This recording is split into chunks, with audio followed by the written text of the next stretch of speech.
ಕೈ ಬಿಡೇನು, ಕೈ ಬಿಡೇನು, ಆ ಮಾತು ಹೇಳಿದ ತಾ ಹೇಳಿದ ನಲ್ಲವೇ. ನಾ ಕೈ ಬಿಡೇನು, ನಾ ಕೈ ಬಿಡೇನು, ಆ ಮಾತು ಹೇಳಿದ ತಾ ಹೇಳಿದ ನಲ್ಲವೇ. ಯೇಸು ಕೈಬಿಡನು ದೈನಂದಿನ ಸತ್ಯವೇದ ಅಧ್ಯಯನಕ್ಕೆ ನಿಮ್ಮೆಲ್ಲರನ್ನು ಆಹ್ವಾನಿಸುತ್ತೇನೆ. ಇಂದು ನಾವು ಆದಿಕಾಂಡ 44:18-22 ವಚನವನ್ನು ನೋಡ್ತೇವೆ. ಒಂದು ಮಾತನ್ನು ಅರಿಕೆ ಮಾಡಿಕೊಳ್ಳುತ್ತೇನೆ. ಈ ವಿಷಯದ ಕುರಿತು ನಾವೀಗ ಧ್ಯಾನ ಮಾಡೋಣ. ಓದ್ಕೊಳ್ಳೋಣವಾ? ಆಗ ಯೆಹೂದನು ಹತ್ತಿರಕ್ಕೆ ಬಂದು, ನಿನ್ನ ಸೇವಕನಾದ ನಾನು ಒಂದು ಮಾತನ್ನು ಅರಿಕೆ ಮಾಡಿಕೊಳ್ಳುತ್ತೇನೆ. ನನ್ನ ಮೇಲೆ ಸಿಟ್ಟು ಮಾಡಬಾರದು. ನೀನು ಫರೋಹನಿಗೆ ಸಮಾನನಾಗಿದ್ದಿ ಎಂದು ನಾನು ಬಲ್ಲೆ. ಸ್ವಾಮಿಯು ಸೇವಕರನ್ನು, ನಿಮಗೆ ತಂದೆಯಾಗಲಿ ತಮ್ಮನಾಗಲಿ ಇದ್ದಾನೋ ಎಂದು ಕೇಳಲು, ನಾವು ತಂದೆ ಇದ್ದಾನೆ, ಅವನು ಮುದುಕನು, ಅವನಿಗೆ ಮುಪ್ಪಿನಲ್ಲಿ ಹುಟ್ಟಿದ ಒಬ್ಬ ಚಿಕ್ಕ ಹುಡುಗನು ಇದ್ದಾನೆ, ಅವನ ಒಡ ಹುಟ್ಟಿದವನು ಸತ್ತು ಹೋದನು, ಅವನ ತಾಯಿಯಲ್ಲಿ ಹುಟ್ಟಿದವರೊಳಗೆ ಅವನೊಬ್ಬನೇ ಉಳಿದಿದ್ದಾನೆ, ಅವನ ಮೇಲೆ ತಂದೆಗೆ ಬಹಳ ಪ್ರೀತಿಯುಂಟು ಎಂದು ಹೇಳಿದೆವು. ಅದಕ್ಕೆ ನೀನು ಸೇವಕರಾದ ನಮಗೆ, ನಾನು ಆ ಹುಡುಗನನ್ನು ನೋಡಬೇಕು, ಅವನನ್ನು ನನ್ನ ಬಳಿಗೆ ಕರಕೊಂಡು ಬನ್ನಿರಿ ಎಂದು ಅಪ್ಪಣೆ ಕೊಡಲು, ನಾವು ಸ್ವಾಮಿಯವರಿಗೆ, ಆ ಹುಡುಗನು ತನ್ನ ತಂದೆಯನ್ನು ಅಗಲುವುದಕ್ಕಾಗುವುದಿಲ್ಲ, ಅಗಲಿದರೆ ತಂದೆ ಸತ್ತಾನು ಅಂದೆವು. ಸೊ ಇಲ್ಲಿ ಈಗ ಯೆಹೂದನು ತನ್ನ ಒಂದು ಪಾಪದ ಕುರಿತು ಅಲ್ಲಿ ಅರಿಕೆ ಮಾಡಿದ್ರು ಸಹ ಅಲ್ಲಿ ಅರ್ಧ ಸತ್ಯವನ್ನ ಹೇಳೋದನ್ನ ನಾವು ನೋಡ್ತಾ ಇದ್ದೀವಿ. ಈಗ ಬೆನ್ಯಾಮೀನನು ಯೋಸೇಫನ್ ಏನ್ ಹೇಳ್ತಾನೆ ಅಂತಂದ್ರೆ, ಇವನು ಗುಲಾಮನಾಗಬೇಕು, ನೀವು ನಿಮ್ಮ ತಂದೆಯನ್ನ ಕರೆದುಕೊಂಡು ಬರೋವರೆಗೂ ಇವನ್ನ ಬಿಡಲ್ಲ. ಆಗ ಯೆಹೂದನು ಇಲ್ಲಿ, ನಾನು ಒಂದು ಮಾತನ್ನು ಹೇಳ್ತೇನೆ, ನೀನು ಸಿಟ್ಟು ಮಾಡಬಾರ್ದು, ನೀ ಫರೋಹನಿಗೆ ಸಮಾನನಾಗಿದೆಯಲ್ಲ, ಏನಾಯ್ತು ಅಂತಂದ್ರೆ, ನೀವು ಕೇಳಿದ್ರಲ್ಲ ನಿಮ್ಮ ತಂದೆ ಇದ್ದಾನ ಎಂಬುದಾಗ, ಹೌದು ತಂದೆ ಇದ್ದಾರೆ, ತಂದೆ ಮುದುಕನಾಗಿದ್ದಾರೆ. ಆದರೆ ಮುದುಕನಾದಂಥ ಒಂದು ಸಂದರ್ಭದಲ್ಲಿ ಅವನಿಗೆ ಒಬ್ಬ ಚಿಕ್ಕ ಮಗನು ಹುಟ್ಟಿರ್ತಾನೆ. ಆದರೆ ಇನ್ನೊಬ್ಬನು ಸತ್ತೋಗ್ತಾನೆ. ಅವನ ತಾಯಿಯಲ್ಲಿ ಹುಟ್ಟಿದವರೊಳಗೆ ಅವನೊಬ್ಬನೇ ಉಳಿದಿದ್ದಾನೆ, ಅವನ ಮೇಲೆ ತಂದೆಗೆ ಬಹಳ ಪ್ರೀತಿ ಉಂಟು ಅಂತ ನಾವು ಹೇಳಿದ್ವು. ಈಗ ನೀನು ಸೇವಕರಾದ ನಮಗೆ, ನಾವು ಆ ಹುಡುಗನನ್ನು ನೋಡಬೇಕು, ಅವನನ್ನು ನನ್ನ ಬಳಿಗೆ ಕರ್ಕೊಂಬಂಡ್ರಿ ಎಂದು ಅಪ್ಪಣೆ ಕೊಡೋದು. ನಾವು ಆ ಸ್ವಾಮಿಯವರಿಗೆ, ಆ ಹುಡುಗನು ತನ್ನ ತಂದೆಯನ್ನು ಅಗಲುವುದಕ್ಕಾಗುವುದಿಲ್ಲ, ಅಗದರಿದರೆ ತಂದೆ ಸತ್ತಾನು ಅಂತ ನಾವು ಹೇಳಿದ್ವು ಎಂಬುದಾಗಿ ಅವನು ಯೆಹೂದನು ಹೇಳ್ತಾನೆ. ಇಲ್ಲಿ ಒಬ್ಬ ಚಿಕ್ಕ ಹುಡುಗನು ಇದ್ದಾನೆ, ಇನ್ನೊಬ್ಬ ಸತ್ತೋಗಿದ್ದಾನೆ, ಅವನೇ ಯೋಸೇಫ. ಅಂದ್ರೆ ಇವರು ಬಾವಿಗೆ ಹಾಕಿದ್ದು,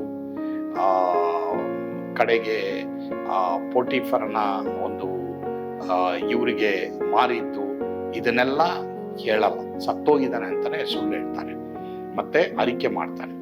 ಪ್ರಿಯ ದೇವರ ಮಕ್ಕಳೇ, ನಾವು ನಿಜವಾಗ್ಲೂ ಮಾನಸಾಂತರ ಪಟ್ಟಿದ್ದೀವಿ ಅನ್ನೋಕ್ಕೆ, ನಾವು ಪಾಪವನ್ನ ಮಾಡಿದ ಮೇಲೆ ನಾನು ಈ ಪಾಪನೇ ಮಾಡಿದೆ ಎಂಬುದಾಗಿ ಹೇಳಬೇಕೆ ಹೊರತು, ನಾವು ಅದನ್ನ ವಿಷಿವಾಶಿ ಅಥವಾ ಕವರ್ ಮಾಡಿ ನಾವು ಹೇಳಬಾರ್ದು. ಅಂತ ಒಂದು ಪಾಪದ ಅರಿಕೆಗೆ ಖಂಡಿತವಾಗಿ ನಮಗೆ ದೇವರು ಕ್ಷಮಿಸೋದಿಲ್ಲ. ನಾವು ಪಾಪ ಮಾಡಿದ್ರೆ, ಹೌದು ನಾನು ಈ ಪಾಪ ಮಾಡಿದೆ, ನನ್ನ ಕ್ಷಮಿಸು ದೇವರೇ ಎಂಬುದಾಗಿ ನಾವು ಹೇಳುವಾಗ ಖಂಡಿತವಾಗಿ ಕರ್ತನು ನಮ್ಮನ್ನ ಕ್ಷಮಿಸೋರಾಗಿದ್ದಾರೆ. ಅದರಿಂದ ಅದನ್ನ ಸ್ವಲ್ಪ ಸ್ಟ್ರೆಚ್ ಮಾಡೋದು ಅಥವಾ ನಾವು ಆ ಪಾಪದ ಕುರಿತು ಏನಾದರೂ ಬೇರೆ ತರ ಹೇಳಿ ಅದನ್ನ ಕವರ್ ಮಾಡಕ್ ನೋಡೋದು, ಇದೆಲ್ಲ ದೇವರು ಇಷ್ಟಪಡೋದಿಲ್ಲ. ನಾವು ಯಾವಾಗ ನಮ್ಮ ಪಾಪಗಳನ್ನ ಒಪ್ಪಿಕೊಂಡು ಅರಿಕೆ ಮಾಡ್ತೀವೋ, ಆತ ನಂಬಿಗಸ್ತ ನೀತಿವಂತನಾಗಿರೋದ್ರಿಂದ ನಮ್ಮ ಸಕಲ ನೀತಿಯನ್ನು ಪರಿಹರಿಸಿ ನಮ್ಮನ್ನು ಅವರು ಶುದ್ಧಿ ಮಾಡ್ತಾರೆ ಪ್ರಿಯರೇ. ಆದ್ರಿಂದ ಇಲ್ಲಿ ಇವಾಗ ಇವನ ಸಿಚುಯೇಷನ್ ಯೆಹೂದ ಹೇಳ್ತಾ ಇದ್ದಾನೆ, ಹೇಗಾದ್ರೂ ಹುಡುಗನ್ನ ಬಿಟ್ಟುಬಿಡ್ರಿ ಎಂಬುದಾಗಿ ಹೇಳ್ತಾ ಇರೋದು ಈ ಒಂದು ವಿಷಯಕ್ಕಾಗಿ. ಆದ್ರೂ ಸಹ ಆತನ ಅಲ್ಲಿ ಹೇಳ್ತಾ ಇದ್ರು ಅರ್ಧ ಒಂದು ಸತ್ಯವನ್ನ ಹೇಳ್ತಾನೆ ಎಂಬುದಾಗಿ ನಾವು ನೋಡ್ತೇವೆ. ಆದ್ರಿಂದ ಪ್ರಿಯ ದೇವರ ಮಕ್ಕಳೇ, ನಾವು ಪಾಪ ಮಾಡಿದ್ರೆ, ನಾನು ಪಾಪ ಮಾಡಿದ್ದೀನಪ್ಪ, ನಿನಗೆ ವಿರುದ್ಧವಾಗಿಯೂ, ನಿನಗೆ ವಿರುದ್ಧವಾಗಿ, ನಿನ್ನ ತಂದೆಗೆ ವಿರುದ್ಧವಾಗಿ ನಾನು ಪಾಪ ಮಾಡಿದ್ದೀನಿ ಎಂಬುದಾಗಿ ಹೇಳುವಾಗ ಖಂಡಿತವಾಗಿ ದೇವರು ಏನ್ ಮಾಡ್ತಾರೆ, ನಮ್ಮನ್ನ ಕ್ಷಮಿಸ್ತಾರೆ, ನಮ್ಮನ್ನ ನಮ್ಮನ್ನು ಶುದ್ಧಪಡಿಸ್ತಾರೆ. ತಿರುಗಿ ಕ್ರಿಸ್ತನೊಂದಿಗೆ ನಮಗೆ ಅನ್ಯೋನ್ಯತೆಯನ್ನು ಕೊಟ್ಟು ನಾವು ಸಂತೋಷವಾಗಿರುವಾಗಿ ಕರ್ತನು ಮಾಡ್ತಾರೆ. ಕರ್ತನು ನಿಮ್ಮೆಲ್ಲರನ್ನು ಆಶೀರ್ವದಿಸಲಿ. ಆಮೇಲೆ ಒಂದು ವೇಳೆ ಯಾರಾದರೂ ಯಾವುದಾದ್ರೂ ಪಾಪದಲ್ಲಿ ಸಿಕ್ಕಾಕೊಂಡಿದ್ದೀರಾ, ಆ ಪಾಪದ ನಿಮಿತ್ತವಾಗಿ ನೀವು ಸಂತೋಷ ಸಮಾಧಾನ ಕಳ್ಕೊಂಡಿದ್ದೀರಾ, ಇವತ್ತು ನಿಮ್ಮ ಹೃದಯವನ್ನು ಪರೀಕ್ಷೆ ಮಾಡಿ ಬನ್ನಿ, ದೇವರ ಬಳಿಗೆ ಬನ್ನಿ. ನಿಮ್ಮ ಪಾಪಗಳು ಕಡು ಕೆಂಪಾಗಿದ್ರು ಹಿಮದಂತೆ ಬಿಳುಪು ಮಾಡ್ತೀನಿ ಅಂತ ದೇವರು ಹೇಳಿದ್ದಾರೆ. ಹೀಗಾಗಿ ದೇವರೇ ನನ್ನ ಬಿಳುಪು ಮಾಡಿ ಎಂಬುದಾಗಿ ಹೇಳಿದ್ರೆ ನಿಮಗೆ ಶುದ್ಧ ಹೃದಯವನ್ನು ಕೊಡ್ತಾರೆ, ನಿಮಗೆ ಸುಖಭದ್ರವಾದ ನಿದ್ರೆಯನ್ನ ದೇವರು ಅನುಗ್ರಹಿಸ್ತಾರೆ, ಸಂತೋಷ ನಿಮಗಿರುತ್ತೆ. ಕರ್ತನು ನಿಮ್ಮನ್ನು ಆಶೀರ್ವದಿಸಲಿ. ಆಮೇನ್. God bless you. ಪ್ರಾರ್ಥನೆ ಮಾಡೋಣ. ನಮ್ಮನ್ನು ಬಹಳವಾಗಿ ಪ್ರೀತಿ ಮಾಡಿದಂತ ನಮ್ಮ ಸ್ವರ್ಗೀಯ ತಂದೆ ದೇವರು ನಿಮಗೆ ಸ್ತೋತ್ರ. ಹೌದಪ್ಪ, ನಾವು ಪಾಪ ಮಾಡಿದಾಗ ನಾನು ಪಾಪ ಮಾಡಿದ್ದೀನಿ ಎಂಬುದಾಗಿ ಹೇಳಬೇಕೆ ಹೊರತು ಸತ್ಯದಲ್ಲಿ ಅರ್ಧ ಸತ್ಯವನ್ನು ಹೇಳಿ ಇನ್ನ ಬಾಕಿಯನ್ನ ಒಂದು ತರದ ರೀತಿಯಲ್ಲಿ ನಾವು ಹೇಳದ ಹಾಗೆ ನಮಗೆ ಕೃಪೆ ಕೊಡು. ಇವತ್ತು ಯಾರ್ಯಾರು ಪಾಪಕ್ಕೆ ಪಶ್ಚಾತ್ತಾಪಪಟ್ಟು ನಿನ್ನ ಬಳಿಗೆ ಬರ್ತಾ ಇದ್ದಾರೋ ಅವ್ರನ್ನ ಕ್ಷಮಿಸು, ಅವ್ರನ್ನ ಶುದ್ಧೀಕರಿಸಪ್ಪ. ಯೇಸುವಿನ ಹೆಸರಿನಲ್ಲಿ ಪ್ರಾರ್ಥಿಸ್ತೇವೆ ದೇವರೇ. ಆಮೇಲೆ ಕರ್ತನು ತಾನೇ ನಿಮ್ಮೆಲ್ಲರನ್ನ ಆಶೀರ್ವಾದ ಮಾಡಲಿ. ಸ್ವರ್ಗದ ಆನಂದ ನಿಮ್ಮೆಲ್ಲರನ್ನ ತುಂಬಿ ತುಳುಕಲಿ. ಆಮೇಲೆ. God bless you.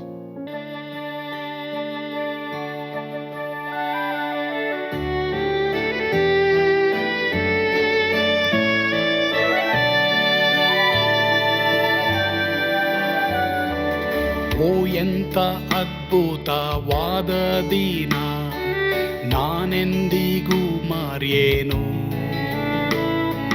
ಪಾಪಂಧಕಾರದೊಳ್ ಅಲೆದೇನ, ರಕ್ಷಕನ ಕಂಡೇನು. Komala ಕರುಣೆಯುಳ್ಳ Yesu N ಕೊರತೆ ನೀಗಿದ.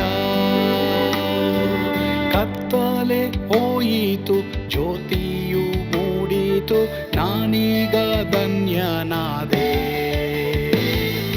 ಸ್ವರ್ಗದ ನಂದ ಎನ್ನಾತ್ಮ ತುಂಬಿತು, ಶಿಲುಬೆನಾಗ ಎನ್ ಸ್ವಸ್ಥ ಕೈದನು. ಎನ್ ಪಾಪ ತೋಳೆದ, ಈರುಳ ದಿನಕ್ಕೆ ತಿರುಗಿದ. ಸ್ವರ್ಗದ ನಂದ ಎನ್ನಾತ್ಮ ತುಂಬಿತು.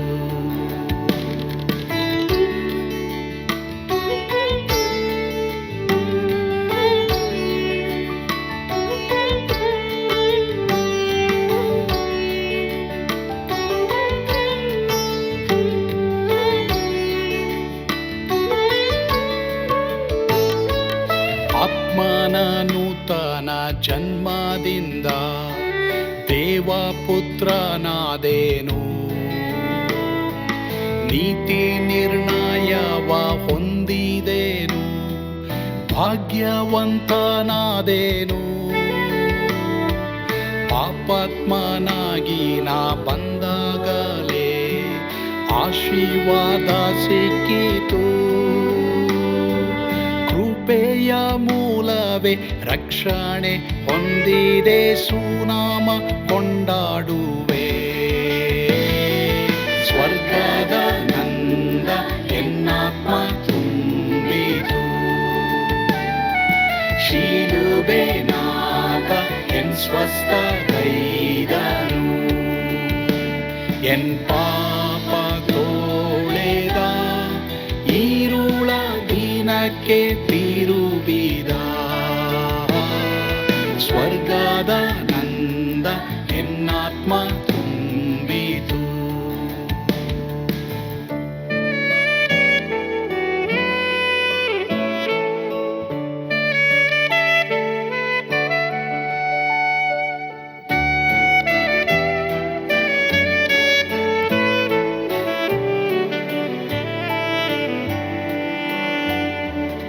ಅನಂತ ನಿರೀಕ್ಷೆ ಏನಾಗಿದೆ, ಕಾಲವು ತೀರಲಾಗಿ.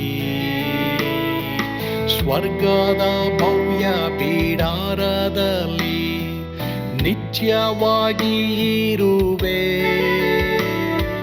ಶಿಲುಬೆ ನನಗೆ ಆಶ್ರಯವೇ, ನಂಬಿಕೆಗಾಧಾರವೇ. ನಿತ್ಯ ಐಶ್ವರ್ಯವ ದಿವ್ಯಾಶೀರ್ವಾದವ ಕರ್ತ ಇವನೇ ನಗೆ. ಸ್ವರ್ಗದ ನಂದ ಎನ್ನಾತ್ಮ ತುಂಬಿತು, ಶಿಲುಬೆನಾದ ಎನ್ ಸ್ವಸ್ಥ ಕೈದನು. ಎನ್ ಪಾಪ ತೋಳೆದ ಈರುಳ ದಿನಕ್ಕೆ